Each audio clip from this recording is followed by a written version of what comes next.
Hello दोस्तों, आज मैं आपके लिए जूनियर हाई स्कूल प्रधानाध्यापक एवं सहायक अध्यापक के सामान्य ज्ञान का प्रैक्टिस सेट नंबर 6 लेकर आया हूँ। ये मैं एक 20 सेट का सीरीज चला रहा हूँ, जिसमें से आज जो प्रैक्टिस सेट नंबर है वो हमारा 6 है। तो चलिए इसमें देखते हैं हमारे कौन कौन से क्वेश्चन हैं। और अगर आपने हमारे चैनल को अभी तक सब्सक्राइब नहीं किया है तो कृपया करके आप उसको सब्सक्राइब करें, और अगर इस वीडियो को लाइक नहीं किया तो लाइक करें, और कमेंट बॉक्स में मुझे बताएं कि आपने कितने नंबर पाए हैं। और अगर आपको वीडियो अच्छा लगता है तो दूसरों के साथ शेयर भी कर सकते हैं। चलिए चलते हैं हम लोग क्वेश्चन की तरफ। तो ये प्रैक्टिस सेट नंबर 6 है, जैसा कि मैं आपको बता चुका हूँ, और इसमें आपके 50 क्वेश्चन होंगे। और ये जूनियर एडेट की जो 1800 पदों पे यूपी में वैकेंसी आई है, इस पे जितनी भी पोस्टें हैं सभी के लिए सामान्य ज्ञान का पेपर कॉमन है 50 नंबर का। ओके, चलिए हम लोग देखते हैं हमारा पहला नंबर क्वेश्चन क्या है। तो पहला नंबर क्वेश्चन है, बॉक्साइट अयस्क है। तो बॉक्साइट हमारा किसका अयस्क है? लोहे का है, एल्युमिनियम का है, नंबर 3 तांबे का है, नंबर 4 सोने का है। तो आपका राइट ऑप्शन है ऑप्शन नंबर 2, एल्युमिनियम का अयस्क है। निम्नलिखित में कौन सा जल जनित रोग है? ऑप्शन नंबर 1 है चेचक, ऑप्शन नंबर 2 है मलेरिया, ऑप्शन नंबर 3 है हैजा, ऑप्शन नंबर 4 है तपेदिक। तो आपका राइट ऑप्शन है ऑप्शन नंबर 3 हैजा। ये आपका किससे होता है? इसका वायरस का क्या नाम है? वाइब्रो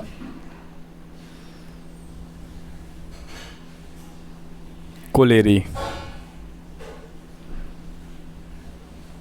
ओके, चलिए नेक्स्ट क्वेश्चन चलते हैं। नेक्स्ट क्वेश्चन हमारा क्या है? नेक्स्ट क्वेश्चन है हमारा, निम्नलिखित में कौन सा तना है? ऑप्शन नंबर 1 है सलजम, ऑप्शन नंबर 2 है अदरक, ऑप्शन नंबर 3 है गाजर, ऑप्शन नंबर 4 है शकरकंद। तो आपका राइट ऑप्शन है ऑप्शन नंबर 2, अदरक हो गया, आलू हो गया, गन्ना हो गया, ये सभी आपके तने में आते हैं। ओके, चलिए नेक्स्ट क्वेश्चन चलते हैं। नेक्स्ट क्वेश्चन हमारा क्या है? नेक्स्ट क्वेश्चन है हमारा, कुनैन सिनकोना पादप के किस भाग में प्राकृतिक रूप से पाई जाती है? यह आपका जड़ में पाई जाती है, यह आपका फल में पाई जाती है, यह आपका बीज में पाई जाती है, यह आपका छाल में पाई जाती है। तो आपका राइट ऑप्शन है ऑप्शन नंबर 4, ये छाल में पाई जाती है। जो पेड़ होता है उसके छाल में, ये पेड़ पे ऐसे ऐसे करके छाल लगी होती है ना, उस पर पाई जाती है। और ये किसके काम में आती है? ये आपके मलेरिया के काम में आती है। जब किसी को मलेरिया हो जाता है तो उसमें दवा के रूप में दी जाती है। चलिए नेक्स्ट क्वेश्चन चलते हैं। नेक्स्ट क्वेश्चन हमारा क्या है? लौंग है। लौंग हमारा क्या है? तने की गांठें हैं। नंबर 2 ऑप्शन है हमारा जड़ की गांठें हैं, ऑप्शन नंबर 3 है पत्तियां हैं, ऑप्शन नंबर 4 है सूखे फूल हैं। तो आपका राइट ऑप्शन है ऑप्शन नंबर 4 है, ये हमारे सूखे फूल हैं। नेक्स्ट क्वेश्चन चलते हैं। नेक्स्ट क्वेश्चन हमारा क्या है? मानव शरीर का तापक्रम, ऑप्शन नंबर 1 दिया है जाड़ों में घट जाता है, ऑप्शन नंबर 2 दिया है गर्मियों में बढ़ जाता है, ऑप्शन नंबर 3 दिया है ना ही जाड़ों में घटता है ना ही गर्मियों में बढ़ता है, ऑप्शन नंबर 4 है जाड़ों में बढ़ जाता है। तो बताइए आप तब तक राइट ऑप्शन क्या है? मैं यहाँ पे इसको थोड़ा सा जो मिसप्रिंट हो गया इसको सही कर देता हूँ। यहाँ पे आपका जाड़ों। तो आपका राइट ऑप्शन है ऑप्शन नंबर 3, ना ही जाड़ों में घटता है और ना ही गर्मियों में बढ़ता है। ये एक सेम टेम्परेचर रहता है सर्दियों और गर्मियों में। और मनुष्य का टेम्परेचर आपको पता ही है 98.6 फ़ारेनहाइट होता है, और डिग्री सेल्सियस बात करेंगे तो 37 डिग्री सेल्सियस होता है। तो चलिए नेक्स्ट क्वेश्चन चलते हैं। नेक्स्ट क्वेश्चन हमारा क्या है? नेक्स्ट क्वेश्चन है हमारा, संविधान की विशेष सूचियों में दिए गए विषयों के अतिरिक्त विषयों पर कौन कानून बना सकता है? तो आपका सर्वोच्च न्यायालय कानून बना सकता है, ऑप्शन नंबर 2 है संसद बना सकता है, ऑप्शन नंबर 3 है राज्य विधानमंडल बना सकता है, ऑप्शन नंबर 4 है क्षेत्रीय परिषद बना सकता है। तो आप सभी को पता है संसद कानून बना सकता है। तो ये हमारा किस अनुच्छेद के अंतर्गत आता है? अनुच्छेद नंबर 248 के तहत विषयों पर कानून बना सकता है कौन? संसद। नेक्स्ट क्वेश्चन चलते हैं। संविधान के किस संशोधन द्वारा केंद्रीय मंत्रियों की संख्या लोकसभा के कुल सदस्यों के 15% पर सीमित कर दी गई है? तो आपका ऑप्शन नंबर 1 है 91वां संशोधन, ऑप्शन नंबर 2 है 92वां संशोधन, ऑप्शन नंबर 3 है 90वां संशोधन, ऑप्शन नंबर 4 है उपरोक्त में कोई नहीं। तो आपका राइट ऑप्शन है ऑप्शन नंबर 1 91वां संशोधन। ओके, ये आपका 2003 में अमेंडमेंट हुआ था संशोधन में, और उसी के तहत ये 91वां संशोधन बना था। और किस में अमेंडमेंट हुआ था, ये आपका 75 नंबर अनुच्छेद और 164 नंबर अनुच्छेद में अमेंडमेंट करके बनाया गया था इसको। ओके, नेक्स्ट क्वेश्चन चलते हैं। 2003 में 91वां संशोधन हुआ था, उसी में लोकसभा में कुल सदस्यों का 15% सीमित किया गया था। चलिए नेक्स्ट क्वेश्चन चलते हैं। नेक्स्ट क्वेश्चन हमारा क्या है, भारत में मत देने का अधिकार निम्नलिखित अधिकारों में से कौन सा है? यह हमारा सामाजिक अधिकार है, यह हमारा नैतिक अधिकार है, या प्राकृतिक अधिकार है, या वैधानिक अधिकार है? तो आप सभी को पता होगा यह हमारा एक तरीके से संवैधानिक वैधानिक अधिकार है। नेक्स्ट क्वेश्चन चलते हैं। संसद में शून्यकाल का समय है, शून्यकाल का क्या मतलब होता है? सुबह 9 बजे से 10 बजे तक का मतलब है, या 10 से 11 का बीच का टाइम होता है वो उसे शून्यकाल कहते हैं, या 11 से 12 के बीच के टाइम को शून्यकाल कहते हैं, या दोपहर के 12 से 1 बजे के टाइम पीरियड को शून्यकाल के नाम से जाना जाता है? तो आपका राइट ऑप्शन है ऑप्शन नंबर 4, दोपहर 12 बजे से अपराह्न 1 बजे तक के टाइम को शून्यकाल के नाम से जाना जाता है। चलिए नेक्स्ट क्वेश्चन देखते हैं। हमारा नेक्स्ट क्वेश्चन क्या है, निम्नलिखित में कौन सा बौद्ध पवित्र स्थल निरंजना नदी पर स्थित था? आपका बोध गया स्थित था, कुशीनगर स्थित था, लुम्बिनी स्थित था, या नंबर 4 ऋषि पतन स्थित था? आपका राइट ऑप्शन है ऑप्शन नंबर 1 बोध गया स्थित था। नेक्स्ट क्वेश्चन चलते हैं। नेक्स्ट क्वेश्चन हमारा क्या है, निम्नलिखित में किसे भारत का प्रथम लोकपाल बनाया गया है? ऑप्शन नंबर 1 है पिनाकी चंद्र घोष को बनाया गया है, ऑप्शन नंबर 2 है संजय मिश्रा जी को बनाया गया है, ऑप्शन नंबर 3 है अतुल महेश्वरी जी को बनाया गया है, ऑप्शन नंबर 4 है अरविंद बोबड़े जी को बनाया गया है? तो आपका राइट ऑप्शन है ऑप्शन नंबर 1 पिनाकी चंद्र घोष जी को बनाया गया है। और इनको कब बनाया गया था? 23 मार्च 2019 को। और शपथ कौन दिलाता है लोकपाल को? हमारे रामनाथ कोविंद जी ने इनको शपथ दिलाई थी, रामनाथ कोविंद जी ने। चलिए नेक्स्ट क्वेश्चन चलते हैं। स्वतंत्र भारत के प्रथम शिक्षा मंत्री कौन थे? ऑप्शन नंबर 1 है आसिफ अली थे, ऑप्शन नंबर 2 है बलदेव सिंह जी थे, ऑप्शन नंबर 3 है अबुल कलाम आज़ाद जी थे, ऑप्शन नंबर 4 है जॉन मथाई थे? तो आपका राइट ऑप्शन है ऑप्शन नंबर 3 स्वतंत्र भारत के अबुल कलाम आज़ाद जी पहले शिक्षा मंत्री थे। नेक्स्ट क्वेश्चन चलते हैं। नेक्स्ट क्वेश्चन हमारा क्या है, निम्नलिखित में से गांधी जी किस आंदोलन में नहीं जुड़े थे? तो आपका ऑप्शन नंबर 1 है चंपारण आंदोलन से नहीं जुड़े थे, ऑप्शन नंबर 2 है नमक आंदोलन से, ऑप्शन नंबर 3 है भारत छोड़ो आंदोलन से, ऑप्शन नंबर 4 है स्वदेशी आंदोलन से? आपका राइट ऑप्शन है ऑप्शन नंबर 4 स्वदेशी आंदोलन से। ये कब हुआ था? ये आपका 1905 में बंगाल में हुआ था। उस टाइम पे गांधी जी हमारे साउथ अफ्रीका में थे, गांधी जी साउथ अफ्रीका में थे उस टाइम। ओके, नेक्स्ट क्वेश्चन चलते हैं। निम्नलिखित में से कौन गरम दल के नेता नहीं थे? लाला लाजपत राय गरम दल के नेता नहीं थे, बिपिन चंद्र पाल ये नहीं थे, राजेंद्र प्रसाद ये नहीं थे, या बाल गंगाधर तिलक जी नहीं थे? तो आपका राइट ऑप्शन है ऑप्शन नंबर 3 राजेंद्र प्रसाद जी नहीं थे। बाल, पाल और लाल ये तीनों लोग गरम दल के नेता माने जाते हैं। चलिए नेक्स्ट क्वेश्चन चलते हैं। नेक्स्ट क्वेश्चन हमारा क्या है, अंतर्राष्ट्रीय सौर संगठन का सचिवालय कहाँ पर स्थापित किया गया है? ऑप्शन नंबर 1 है भारत में, ऑप्शन नंबर 2 है ब्रिटेन में, ऑप्शन नंबर 3 है फ्रांस में, ऑप्शन नंबर 4 है जर्मनी में? आपका राइट ऑप्शन है ऑप्शन नंबर 1 एकमात्र अंतर्राष्ट्रीय संगठन जो कि भारत में है वो सिर्फ आपका है international solar alliances, international solar alliance. इसके आपके डायरेक्टर जनरल कौन है? डायरेक्टर जनरल आपके हैं अजय माथुर जी। ओके, चलिए नेक्स्ट क्वेश्चन चलते हैं। नेक्स्ट क्वेश्चन हमारा क्या है, निम्नलिखित युग्म में से कौन एक सुमेलित नहीं है।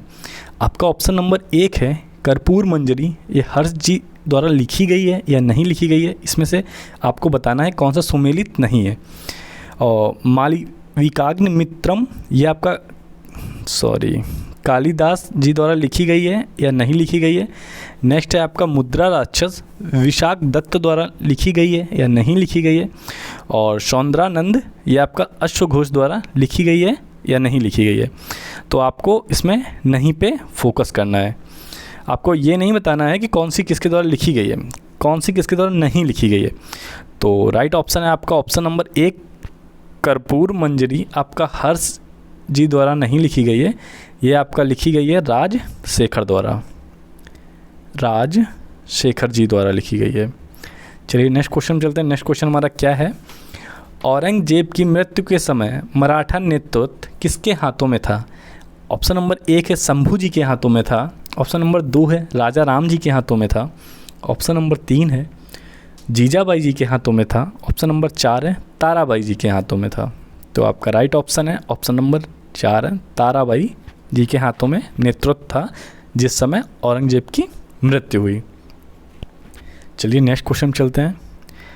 नेक्स्ट क्वेश्चन हमारा क्या है, निम्नलिखित कॉलेजों में सर्वप्रथम किसकी स्थापना हुई थी। ऑप्शन नंबर 1 है हिंदू कॉलेज कलकत्ता की स्थापना हुई है, ऑप्शन नंबर 2 है दिल्ली कॉलेज की स्थापना हुई है, ऑप्शन नंबर 3 है मेयो कॉलेज की स्थापना हुई है, ऑप्शन नंबर 4 है मुस्लिम एंग्लो ओरिएंटल कॉलेज की स्थापना हुई है। तो आपका राइट ऑप्शन है option number 1 Hindu college Calcutta की स्थापना हुई है। ये किसने की और कब हुई, ये आपकी 1817 में राजा राम मोहन राय जी द्वारा हुई थी, ठीक है। और देख लेते हैं दिल्ली कॉलेज की स्थापना कब हुई है। दिल्ली कॉलेज की आपकी 1824 में हुई है। मेयो कॉलेज की स्थापना कब हुई है, आपकी 1875 में हुई है।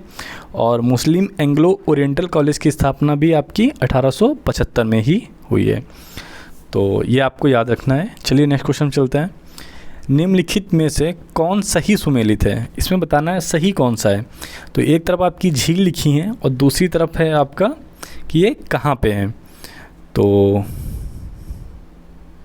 1 सेकेंड, थोड़ा सा यहाँ पे मिसप्रिंट हो गया है, मैं आपको साफ साफ लिख देता हूँ। लोनार झील आपकी मध्य प्रदेश में है, नक्की झील गुजरात में है, कोलेरू झील आपकी आंध्र प्रदेश में है और पुलिकट झील केरल में। ये आपके 4 विकल्प हैं। यहाँ पे एडिटिंग करते समय थोड़ा सा मिसप्रिंट हो गया है, तो आप कृपया करके समझ जाइए कि इसका झील का मतलब है लोनार झील आपकी कहाँ है, मध्य प्रदेश में है। नक्की झील आपकी गुजरात में बोल रहा है, कोलेरू झील ये आपकी आंध्र प्रदेश में है और पुलिकट झील केरल में है। तो ये आपका 1 नंबर ऑप्शन है, ये ऑप्शन नंबर 2 है, ये ऑप्शन नंबर 3 है, ये ऑप्शन नंबर 4 है। तो इसमें आपको बताना है कौन सा सही सुमेलित है। ऑप्शन नंबर 1 लोनार झील सही सुमेलित है, ऑप्शन नंबर 2 नक्की झील सही सुमेलित है, ऑप्शन नंबर 3 कोलेरू झील सही सुमेलित है, या ऑप्शन नंबर 4 पुलिकट झील सही सुमेलित है। तो आपका राइट ऑप्शन है ऑप्शन नंबर 3, ये आपका कोलेरू झील आंध्र प्रदेश में है, ये आपका सही सुमेलित है। तो देख लेते हैं लोनार झील हमारी कहाँ पड़ती है, ये हमारी महाराष्ट्र में है, ना कि मध्य प्रदेश में है। नक्की झील हमारी कहाँ पड़ती है, नक्की झील हमारी राजस्थान में पड़ती है, ना कि हमारी गुजरात में। और कोलेरू झील आंध्र प्रदेश में राइट ऑप्शन है। पुलिकट झील आपकी आंध्र प्रदेश में पड़ती है, आंध्र प्रदेश में, ना कि केरल में। तो यहाँ पे मिसप्रिंट हुआ, उसके लिए माफ़ी। चलिए नेक्स्ट क्वेश्चन चलता है। अपने प्रदूषकों के कारण निम्न में कौन सी नदी जैविक मरुस्थल कहलाती है। आपकी यमुना कहलाती है, पेरियार कहलाती है, या दामोदर नदी कहलाती है, या महानदी कहलाती है। तो आपको इसका राइट ऑप्शन बताना है, राइट ऑप्शन कौन सा है। तो आपका राइट ऑप्शन है ऑप्शन नंबर 3 दामोदर नदी आपकी जैविक मरुस्थल कहलाती है। दामोदर नदी आपकी झारखंड के खमार पाट से निकलती है और ये आपकी हुगली में मिलती है।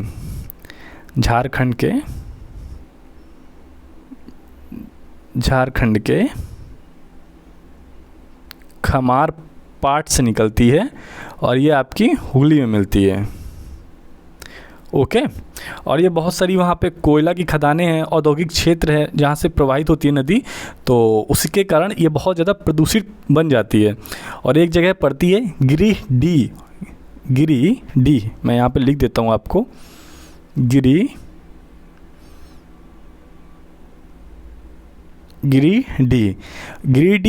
प्लस दुर्गापुर, ये आपका जो पश्चिम बंगाल में है, के मध्य इनके बीच में 300 किलोमीटर का एक लंबा मार्ग होता है और वहीं पे इसको बोलते हैं जैविक मरुस्थल। यहीं पे ये एक जैविक मरुस्थल का निर्माण करती है इनके बीच में, और ये आपकी डिस्टेंस है 300 किलोमीटर। तो आई होप आप अच्छे से समझ गए होंगे चीज़ों को कि ये कहाँ से निकलती है और इसमें कौन सी नदी आके मिलती है और किसके कारण ये जैविक मरुस्थल बोली जाती है, जिसे आप बायोलॉजिकल डेजर्ट के नाम से जानते हैं। तो आप समझ गए होंगे कि ये किसके बीच में, वो कितनी दूरी पे बहुत ज़्यादा प्रदूषित होने के कारण जैविक मरुस्थल का निर्माण कर देती है। तो नेक्स्ट क्वेश्चन चलते हैं। नेक्स्ट क्वेश्चन हमारा क्या है? नेक्स्ट क्वेश्चन है हमारा, भारत में अधिकांश प्राकृतिक गैस का उत्पादन निम्न में से कहाँ से किया जाता है? आंध्र प्रदेश से किया जाता है, गुजरात से किया जाता है, मुंबई हाई से किया जाता है, या तमिलनाडु से किया जाता है? आपका राइट ऑप्शन है option number C, Mumbai High से किया जाता है। नेक्स्ट क्वेश्चन चलते हैं। निम्नलिखित में कौन सी दक्षिण भारत की सबसे ऊंची चोटी है? आपका ऑप्शन नंबर 1 है अन्नाईमुड़ी, ऑप्शन नंबर 2 है दोद्दा बेटा, ऑप्शन नंबर 3 है महेंद्रगिरी, ऑप्शन नंबर 4 है धूपगढ़। तो आप सभी को पता है इसका राइट ऑप्शन है ऑप्शन नंबर 1 अन्नाईमुड़ी। इसकी जो ऊंचाई है वो आपकी 2695 मीटर है और ये आपकी केरल में पड़ती है। ठीक है। और नेक्स्ट आपका दोद्दा बेटा की जो हाइट है वो आपकी 2637 मीटर है और ये आपकी नीलगिरी की पहाड़ियों पे स्थित है और ये आपका वेस्टर्न घाट का इलाका आता है, वेस्टर्न घाट। और महेंद्रगिरी की जो हाइट है वो 1501 मीटर है और ये आपका ईस्टर्न घाट पे पड़ता है, ईस्टर्न घाट पे, जो कि उड़ीसा वाले एरिया में आता है। यहाँ पे अगर मैं सही से आपको लिख नहीं पा रहा हूँ तो अगर आप मेरी आवाज़ सही से सुन पा रहे हैं तो आप उससे भी समझ जाइएगा। लिखने में अगर थोड़ा सा यहाँ पे इशू आ रहा है, जगह उतनी स्पेस नहीं है तो मैं नहीं लिख पा रहा हूँ सारी चीज़ें, लेकिन मैं आपको बोल के बता दे रहा हूँ। और धूपगढ़ की चोटी ये आपकी 1350 मीटर की है और ये एमपी में पड़ती है। धूपगढ़ आपकी 1350 मीटर, मैं फिर से रिपीट कर दे रहा हूँ, आप लोग समझ जाइए। धूपगढ़ आपकी 1350 मीटर की एमपी में पड़ती है और महेंद्रगिरी की 1501 मीटर ये ईस्टर्न घाट उड़ीसा में पड़ती है। और ऑप्शन नंबर दूसरा था हमारा दोद्दा बेटा, इसकी जो हाइट है 2631 मीटर है और ये आपकी नीलगिरी पहाड़ियाँ वेस्टर्न घाट में पड़ती है। और अन्नाईमुड़ी ये हमारी सबसे ऊंची चोटी दक्षिण भारत की है, ये आपकी 2695 मीटर की है और ये हमारी केरल में स्थित है। तो आई होप आप सारी चीज़ें, चारों चोटियाँ आप समझ गए होंगे। तो इनको एक कॉपी में ज़रूर नोट डाउन कर लीजिएगा, मैक्सिमम टाइम ये पूछी जाती हैं। चलिए नेक्स्ट क्वेश्चन चलते हैं। नेक्स्ट क्वेश्चन हमारा क्या है? निम्नलिखित में से किस एक को छोड़कर बाकी सभी देशों की प्राकृतिक पूंजियों में सम्मिलित किए जाते हैं? तो आपका ऑप्शन नंबर 1 है वन, ऑप्शन नंबर 2 है जल, ऑप्शन नंबर 3 है सड़कें, ऑप्शन नंबर 4 है खनिज। तो आपका सड़कें छोड़ करके बाकी ये सभी प्राकृतिक पूंजी में सम्मिलित किए जाते हैं। चलिए नेक्स्ट क्वेश्चन चलते हैं। नेक्स्ट क्वेश्चन हमारा क्या है? चिपको आंदोलन मूल रूप से किसके विरुद्ध था? ऑप्शन नंबर 1 है जल प्रदूषण के विरुद्ध था, ऑप्शन नंबर 2 है ध्वनि प्रदूषण के, ऑप्शन नंबर 3 है वन कटाई के, ऑप्शन नंबर 4 है सांस्कृतिक प्रदूषण के। तो आपका राइट ऑप्शन है ऑप्शन नंबर 3 वन कटाई के विरुद्ध था। यह आपके सुंदरलाल बहुगुणा जोशी जी ने उत्तराखंड से शुरू किया था। चलिए नेक्स्ट क्वेश्चन चलते हैं। इको मार्क उन भारतीय उत्पादों को दिया जाता है जो क्या होते हैं? शुद्ध एवं मिलावट रहित हों, प्रोटीन समृद्ध हों, पर्यावरण के प्रति महत्वपूर्ण हो, आर्थिक दृष्टि से व्यवहारिक हो। तो आपका राइट ऑप्शन है ऑप्शन नंबर 3 पर्यावरण के प्रति महत्वपूर्ण हो। तो ये आपका इको मार्क जारी कौन करता है? इको मार्क आपका bureau of Indian standard BIS जारी करता है। और ये आपकी का जो इको मार्क है ये 1991 से शुरू किया गया है और ये 17 कैटेगरी में दिया जाता है। ओके, चलिए नेक्स्ट क्वेश्चन चलते हैं। भारत में धारणीय विकास के दृष्टिकोण से विद्युत उत्पाद का सबसे अच्छा स्रोत कौन सा है? ऑप्शन नंबर 1 है कोयला, ऑप्शन नंबर 2 है खनिज तेल एवं गैस, ऑप्शन नंबर 3 है जल विद्युत, ऑप्शन नंबर 4 है परमाणु ऊर्जा। तो आपका राइट ऑप्शन है ऑप्शन नंबर तीसरा, जल विद्युत। नेक्स्ट क्वेश्चन चलते हैं। धारणीय विकास किसके उपयोग के संदर्भ में अंतर पीढ़ीगत संवेदनशीलता का विषय है? तो आपका ऑप्शन नंबर 1 है प्राकृतिक संसाधन, ऑप्शन नंबर 2 है भौतिक संसाधन, ऑप्शन नंबर 3 है औद्योगिक संसाधन, ऑप्शन नंबर 4 है सामाजिक संसाधन। तो आपका राइट ऑप्शन है ऑप्शन नंबर 1 प्राकृतिक संसाधन। नेक्स्ट क्वेश्चन चलते हैं। भारत की जनगणना 2011 के अंतिम आंकड़ों के अनुसार निम्नलिखित में से कौन सा राज्य सर्वाधिक जनसंख्या वाला है? तो आपका ऑप्शन नंबर 1 है मध्य प्रदेश, ऑप्शन नंबर 2 है आंध्र प्रदेश, ऑप्शन नंबर 3 है उड़ीसा, ऑप्शन नंबर 4 है उत्तर प्रदेश। आपका राइट ऑप्शन है ऑप्शन नंबर 4 हमारा प्यारा उत्तर प्रदेश।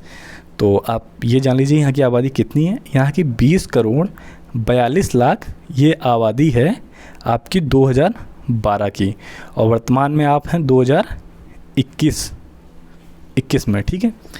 तो आप कैलकुलेट कर सकते हैं कि कम से कम 5 करोड़ और ही बढ़ गई होगी। तो चलिए, जो ऑफिशियल डेटा है वो आपका 20 करोड़ 42 लाख है 2012 में, जब अंतिम बार जनगणना हुई थी। तो चलिए नेक्स्ट क्वेश्चन चलते हैं। नेक्स्ट क्वेश्चन हमारा क्या है? वर्ष 2011 के अनुमान के अनुसार विश्व की जनसंख्या का कितना प्रतिशत भारत में रहता है? तो ऑप्शन नंबर 1 है 15%, ऑप्शन नंबर 2 है 17.5%, ऑप्शन नंबर तीसरा है 20%, ऑप्शन नंबर 4 है 22.5%। तो आपका राइट ऑप्शन है ऑप्शन नंबर 2, 17.5% पूरी विश्व की जनसंख्या का भारत में रहता है। चलिए नेक्स्ट क्वेश्चन चलते हैं। रविन्द्रनाथ टैगोर को नोबेल पुरस्कार दिया गया था, ये किस सन में इनको दिया गया है? ऑप्शन नंबर 1 है 1913 में दिया गया है, ऑप्शन नंबर 2 है 1920 में दिया गया है, ऑप्शन नंबर 3 है 1922 में दिया गया है, ऑप्शन नंबर आखिरी और चौथा है 1936 में दिया गया है। तो आपको बताना है कि रविन्द्रनाथ टैगोर जी को नोबेल पुरस्कार कब दिया गया और किस काम के लिए, उनके किस कृति के लिए उनको दिया गया। तो राइट ऑप्शन है ऑप्शन नंबर 1 1913 में दिया गया, और इनकी कविताओं का एक संकलन है जिसे गीतांजलि के नाम से जानते हैं। ओके, इसके लिए इनको नोबेल पुरस्कार दिया गया था। चलिए नेक्स्ट क्वेश्चन चलते हैं। नेक्स्ट क्वेश्चन हमारा क्या है? निम्नलिखित में से किसने अपनी कृतियों द्वारा सन्यासी विद्रोह को ख्याति प्रदान की? ऑप्शन नंबर 1 है दीनबंधु मित्र, ऑप्शन नंबर 2 है बंकिम चंद्र चटर्जी, ऑप्शन नंबर 3 है शिशिर कुमार घोष, ऑप्शन नंबर 4 है हरिश्चंद्र। तो आपका राइट ऑप्शन है ऑप्शन नंबर 2 बंकिम चंद्र चटर्जी। और ये सन्यासी विद्रोह इनकी कौन सी किताब में लिया गया है? ये आपका आनंद मठ से लिया गया है, आनंद मठ में इसका उल्लेख है। चलिए नेक्स्ट क्वेश्चन चलते हैं। निम्नलिखित में से किस आंदोलन में महिलाओं की भागीदारी सर्वाधिक मानी जाती है? ऑप्शन नंबर 1 है असहयोग आंदोलन में, ऑप्शन नंबर 2 है नमक सत्याग्रह में, ऑप्शन नंबर 3 है बारदोली कूच में, ऑप्शन नंबर 4 है भारत छोड़ो आंदोलन में। तो आपको राइट ऑप्शन आपको बताना है कि इसका राइट ऑप्शन कौन सा है जिसमें महिलाओं की भागीदारी सर्वाधिक थी। तो आपका राइट ऑप्शन है ऑप्शन नंबर 2 नमक सत्याग्रह में। चलिए हम इन आंदोलन के बारे में जान लेते हैं कि ये आंदोलन कब शुरू हुए और इनकी डेट क्या थी। तो आपका असहयोग आंदोलन 5 सितंबर 1920 को शुरू हुआ। बारदोली कूच आपका 1928 में शुरू हुआ। ये आपका गुजरात से शुरू हुआ था और किसानों का आंदोलन था, ये किसानों के लिए आंदोलन था, ठीक है। और भारत छोड़ो आंदोलन सभी को पता है, ये 1942 में शुरू हुआ था। चलिए नमक सत्याग्रह के बारे में हम लोग कुछ जान लेते हैं। नमक सत्याग्रह में महात्मा गांधी जी ने 12 मार्च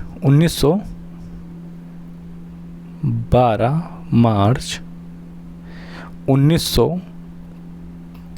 1930 में नमक सत्याग्रह की शुरुआत की थी और इसमें गांधी जी अपने 78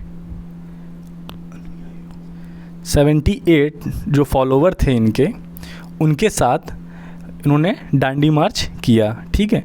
और 24 दिन की लंबी यात्रा के बाद 24 दिन ये लोग पैदल चले। इसके बाद 6 अप्रैल 1930 को डांडी नामक स्थान पे पहुंचकर इन्होंने नमक कानून को तोड़ा था और इसी आंदोलन में गांधी जी के साथ पहली बार सबसे ज़्यादा महिलाएं शामिल हुई थीं। चलिए नेक्स्ट क्वेश्चन देखते हैं। हमारा नेक्स्ट क्वेश्चन क्या है। 1921 का मोपला विद्रोह कहाँ हुआ था?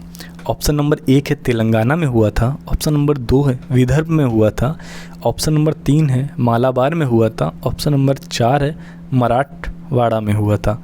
तो आपका राइट ऑप्शन है ऑप्शन नंबर 3, ये मालाबार में हुआ था। तो मोपला विद्रोह होने के प्रमुख 2 कारण थे, जो कि एक कारण था आपका कि जमींदार किसानों पे बहुत ज़्यादा अत्याचार कर रहे थे, ठीक है। और दूसरा एक ऑप्शन था कि जो अंग्रेजी शासन था उनकी नीतियां बहुत ज़्यादा ही क्रूर थी, जिसके खिलाफ भी ये शामिल हुआ था मोपला विद्रोह, ठीक है। तो ये 2 प्रमुख कारण थे मोपला विद्रोह के। चलिए नेक्स्ट क्वेश्चन चलते हैं। सूचकांक रेजिडेक्स संबंधित है। रेजिडेक्स किससे संबंधित है? यह आपका शेयर कीमत से संबंधित है, या म्यूचुअल फंड से संबंधित है, या कीमत सूचकांक से संबंधित है, या ऑप्शन नंबर 4 है भूमि कीमत से संबंधित है। तो आपका राइट ऑप्शन है ऑप्शन नंबर 4, ये आपका भूमि कीमत से संबंधित है। इसमें क्या था, ये आपके जो रिहायशी आवास क्षेत्र होते हैं, रिहायशी इलाके हैं, जैसे कि मान लीजिए आपका बेंगलोर हो गया, भोपाल हो गया, दिल्ली हो गया, कोलकाता, मुंबई, ये सब हो गए। तो यहाँ पे जो भी क्षेत्र का एरिया था उसके मूल्यों में उतार चढ़ाव का रिकॉर्ड बहुत ज़्यादा हो जाता था। तो इन सब का रिकॉर्ड रखने के लिए आपका एक सूचकांक ट्रेजिडेस लॉन्च किया गया था, ठीक है। ये आपका कब किया गया था ये भी आपके लिए जानना ज़रूरी है। ये आपका 2007 में लागू किया गया है, ताकि एक फिक्स वैल्यू किसी प्रॉपर्टी की बनी रहे। चलिए नेक्स्ट क्वेश्चन चलते हैं। नेक्स्ट क्वेश्चन हमारा क्या है। राष्ट्रीय उद्यमिता एवं लघु व्यवसाय विकास संस्थान कहाँ पे स्थित है? आपका नई दिल्ली में स्थित है, नोएडा में स्थित है, बेंगलुरु में स्थित है, या हैदराबाद में स्थित है? तो राइट ऑप्शन है आपका ऑप्शन नंबर 2, ये आपका नोएडा में स्थित है। नेक्स्ट क्वेश्चन चलते हैं। भारत में सामुदायिक विकास कार्यक्रम कब प्रारंभ हुआ? ऑप्शन नंबर 1 है 1958 में, ऑप्शन नंबर 2 है 1955 में, ऑप्शन नंबर 3 है 1952 में, ऑप्शन नंबर 4 है 1951 में। तो आपका राइट ऑप्शन है ऑप्शन नंबर 3 1952 में। ये आपका 2 अक्टूबर 1952 में स्टार्ट हुआ था। नेक्स्ट क्वेश्चन चलते हैं। राष्ट्रीय दुग्ध दिवस कब मनाया जाता है? तो आपका ऑप्शन नंबर 1 है 24 नवंबर को मनाया जाता है, ऑप्शन नंबर 2 है 20 नवंबर को मनाया जाता है, ऑप्शन नंबर 3 है 26 नवंबर को मनाया जाता है, ऑप्शन नंबर 4 है 23 नवंबर को मनाया जाता है। तो आपका राइट ऑप्शन है ऑप्शन नंबर 3, यह आपका 26 नवंबर को मनाया जाता है। यह आपके जो वर्गीस कुरियन जी थे, इनके जन्म दिवस को मनाया जाता है। ये इनका जन्म 26 नवंबर को ही हुआ था। और ये हमारा कब से मनाया जा रहा है? ये हमारा 2014 से मनाया जा रहा है। और अगर ये तो आपका नेशनल दूध दिवस हो गया, अगर आपका विश्व दूध दिवस पूछे वर्ल्ड वाइड इंटरनेशनल, तो वो आपका 1 जून को मनाया जाता है। ओके, अब देखिए मैं आपको हर प्रश्न के उत्तर के साथ कुछ ना कुछ व्याख्या ज़रूर कर रहा हूँ, उसके बारे में थोड़ा बहुत रिलेट करके बता रहा हूँ। तो ये आपका वीडियो मैं चाहता नहीं हूँ कि बहुत लंबा हो, लेकिन एक्सप्लेनेशन बताने से थोड़ा सा ये लंबा हो जाएगा। तो आप थोड़ा सा पेशेंस बना के इस वीडियो को पूरा अंत तक ज़रूर देखें। और ये जितनी भी इन्फॉर्मेशन मैं रिलेटेड दे रहा हूँ ये आपको काम ही आने वाली है आगे। तो चलिए नेक्स्ट क्वेश्चन चलते हैं।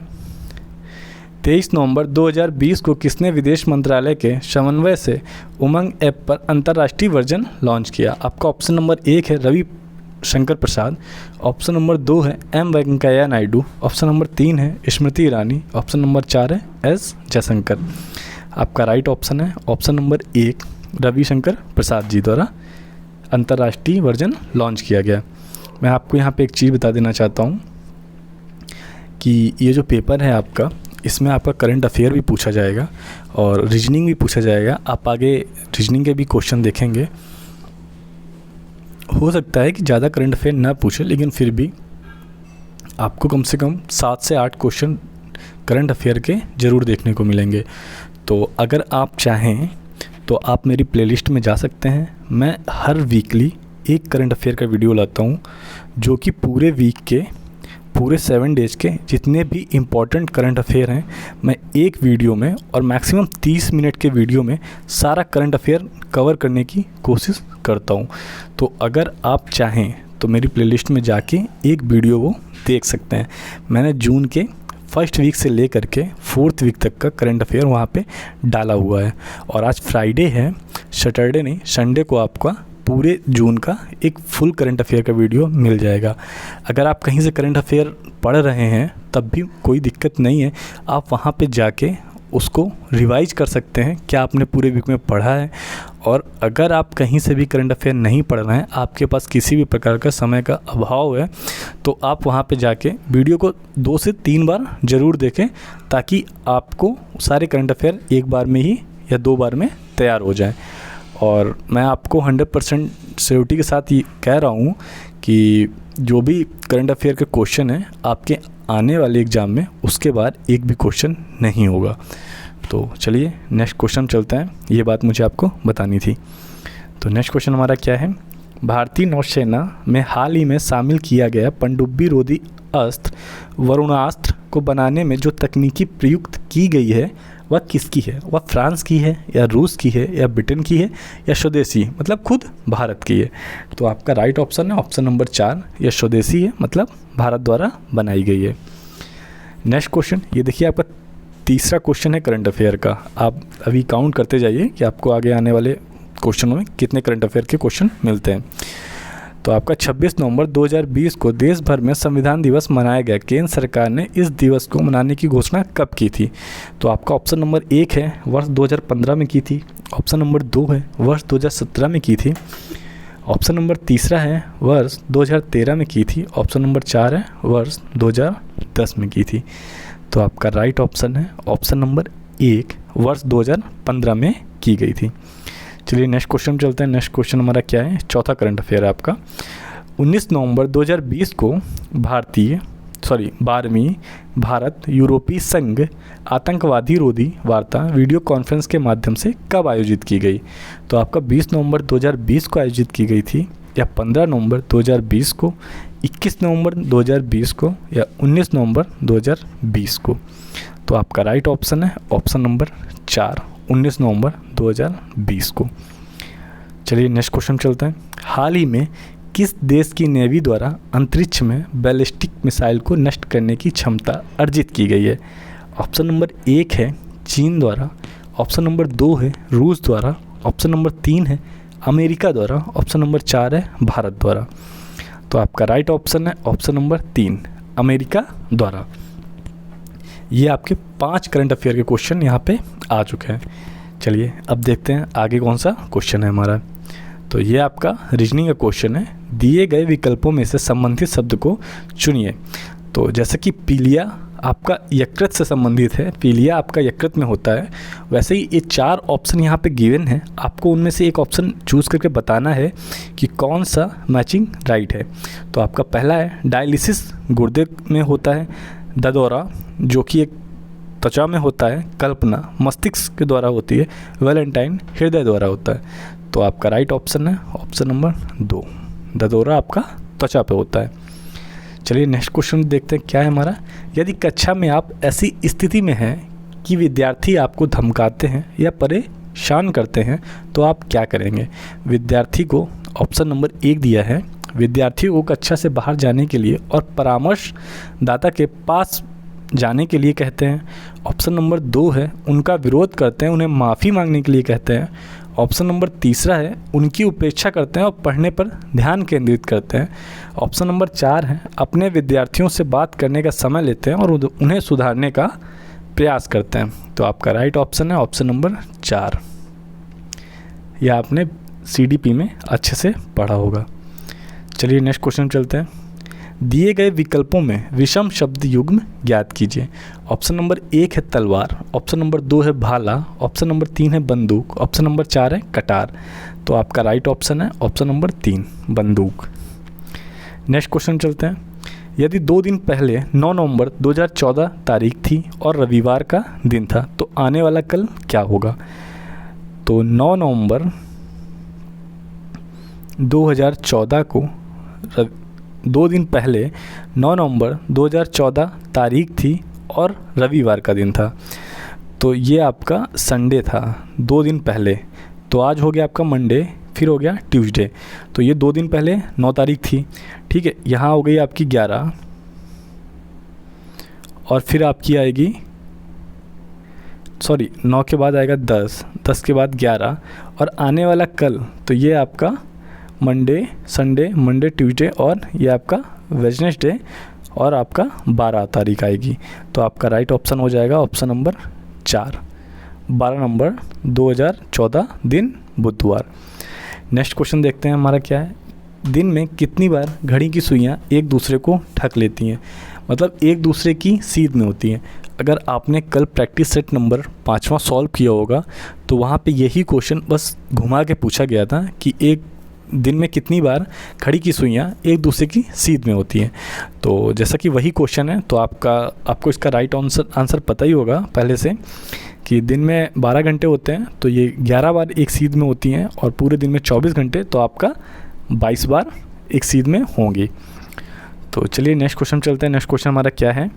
किसी विशिष्ट कूट भाषा में टीचर को VGCEJGT लिखा जाता है, तो उसी कूट भाषा में चिल्ड्रन को क्या लिखेंगे? तो मैं आपको यहाँ पे सॉल्व करके बता देता हूँ। टीचर को V, तो यहाँ पे 2 का अंतर है, टी के बाद U और V, और इसके बाद ई लेंगे यहाँ का और यहाँ का G, तो यहाँ पे देखेंगे 2 का अंतर है, और इसके बाद A लेंगे TEA का और VGC का लेंगे, तो यहाँ 2 का अंतर है। तो हम देखेंगे कि इन सभी में 2 की सीरीज बन रही है, यहाँ पे +2 करने पे बन रहा है। तो यहीं से हम लोग आइडिया लगाते हैं कि C के बाद 2 ऐड करने पे क्या आएगा, E आएगा, और H में जब 2 ऐड करेंगे तो आपका J आएगा, अभी तक सभी में कॉमन चल रहा है, और L में 2 ऐड करेंगे तो आपका K आएगा। तो यहाँ से आपके 2 ऑप्शन एलिमिनेट हो जाएंगे, ये कट जाएगा आपका, और ये आपका राइट आंसर रहेगा अभी तक। चलिए आगे देखते हैं। और जब आपका D आएगा तो D में जब 2 ऐड करेंगे तो D के बाद E और F आएगा, तो ये आपका L के बाद N आ गया, आपका N के बाद F आ जाएगा, तो आपका पहला आंसर गलत हो जाएगा। अब आपके पास 2 ऑप्शन बचे हैं, इनमें से एक आपका राइट आंसर है। अब देखते हैं R का 2 ऐड करने पे कौन सा नंबर आएगा। तो जब R में 2 ऐड करेंगे तो आपका T आएगा, और E में जब 2 ऐड करेंगे तो आपका G आएगा, और N में 2 ऐड करेंगे तो आपका P आएगा। तो आपका राइट ऑप्शन हो जाएगा ऑप्शन नंबर 2। नेक्स्ट क्वेश्चन चलते हैं। ये हमारा आखिरी और 50वां क्वेश्चन है। यहाँ आपके पूरे 50 क्वेश्चन कंप्लीट हो जाएंगे, और आपको ईमानदारी से कमेंट में ये मुझे बताना है कि आपने 50 में कितने नंबर पाए, और ये भी बताना है कि इस सीरीज़ में ये सीरीज़ आपको कैसी लग रही है। ये मेरा 6 सेट नंबर है, प्रैक्टिस सेट नंबर 6 है, और मैं आपको आने वाले दिनों में 14 सेट और लाने वाला हूँ। और आपका जो पेपर है ये मुझे लगता है कि अगस्त के लास्ट में या सितंबर के फर्स्ट वीक में हो जाएगा। ये आपकी एक 4600 ग्रेड पे की जॉब है, जो कि बहुत अच्छी जॉब है। ये आपको अपने डिस्ट्रिक्ट में एक अच्छी जॉब मिल रही है, तो मुझे लगता है कि इस जॉब के लिए आपको थोड़ा सा हार्ड वर्क करना चाहिए। चलिए लास्ट क्वेश्चन रीड करते हैं हम लोग। लास्ट क्वेश्चन हमारा क्या है। 22 फरवरी 2021 को DRDO ने कहाँ से vertical launch short range surface to air missile के 2 सफल परीक्षण किए हैं? ऑप्शन नंबर 1 है चांदीपुर, ऑप्शन नंबर 2 है जैसलमेर, ऑप्शन नंबर 3 है कोचीन, ऑप्शन नंबर 4 है अंडमान निकोबार। तो आपका राइट ऑप्शन है ऑप्शन नंबर 1 चांदीपुर। तो ये वीडियो सारे क्वेश्चन यहीं पे ही समाप्त होते हैं, और थोड़ा सा वीडियो यहाँ पे आपका 10 मिनट लंबा हो गया है, जो कि मैंने क्वेश्चनों को थोड़ा सा एक्सप्लेन किया है इसकी वजह से। तो ये वीडियो आपको कैसा लगा ये मुझे कमेंट बॉक्स में ज़रूर बताएं। और अगर इस वीडियो में कोई कमी हुई है या आपको कोई ऑप्शन मैच करने में कोई प्रॉब्लम हुई है तो उसके लिए मैं आपसे माफ़ी मांगता हूँ। और अगर आप किसी और विषय के प्रैक्टिस सेट या प्रीवियस ईयर चाहते हैं, जैसे कि अभी आपका टीजीडी का एग्ज़ाम है, पीजीडी का एग्ज़ाम है और आने वाले दिनों में यूपी में 97,000 टीचर की वैकेंसी आने वाली है, उसका भी एग्ज़ाम है।